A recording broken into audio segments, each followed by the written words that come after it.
سرخط خبرها. منظوری استراتژی 5 ساله انکشافی افغانستان توسط حکومت. تاکید افغانستان و ازبکستان بر گسترش همکاری‌های راهبردی در بخش انرژی و ادامه حملات رژیم اسرائیلی بر نوار غزه. بسم الله الرحمن الرحیم. سلام، وقت شما بخیر بینندگان گرامی. به خبرهای امروز از اداره تحقیقاتی و نشراتی اوروج خوش آمدید. امروز یک شنبه 11 ماه اسد سال روان هجری خورشیدی است. اکنون توجه کنید به مشروع خبرها. مولوی ذبیح الله مجاهد سخنگوی امارت اسلامی در دومین نشست حکومت در آینه مطبوعات در بخش دستاوردهای 1447 وزارت اقتصاد گفت این وزارت در این سال استراتژی 5 ساله انکشافی افغانستان را ترتیب کرد که پس از تایید کمیسیون اقتصادی رهبری امارت اسلامی منظور شد.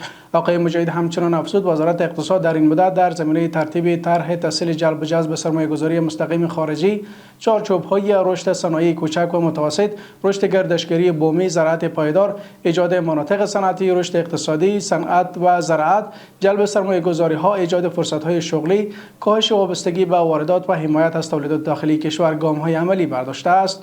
مولا عبدالحق همکار رئیس عمومی اجرایی شرکت برشنا در سفرش به ازبکستان و در دیدار با امید محمد امینوف معاون اول وزارت انرژی این کشور درباره گسترش همکاری‌های راهبردی در بخش انرژی گفتگو کرد. شرکت برشنا میگوید در این دیدار جانب ازبکستان از تهیه یک برنامه جامع 15 ساله برای توسعه انرژی افغانستان خبر داد و دو طرف بر توسعه همکاری‌های تکنیکی، ارتقای ظرفیت و پیشبرد پروژه‌های مشترک در بخش انرژی تاکید کردند. کار ساخت یک پل به طول 28 متر و با هزینه 19.6 میلیون افغانی در ساحه نظرآباد مربوط شاهراه کابل جلال آباد آغاز شد. وزارت فواید عامه میگوید که با تکمیل این پل رفت آمد مردم تسهیل شده و جریان آب در این مسیر به گونه منظم تنظیم خواهد شد.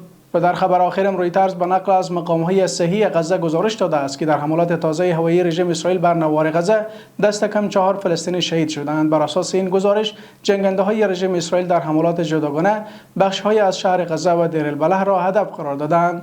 پیش از این نیز یک خانه مسکونی در شمال شهر غزه هدف حمله هوایی رژیم اسرائیل قرار گرفت که در نتیجه آن چندین نفر زخمی شدند و خسارات گسترده‌ای به منطقه وارد شد. بر اساس این گزارش از زمان برقراری آتش‌بس تاکنون بیش از 1200 فلسطینی در حملات رژیم اسرائیل به شهادت رسیدند.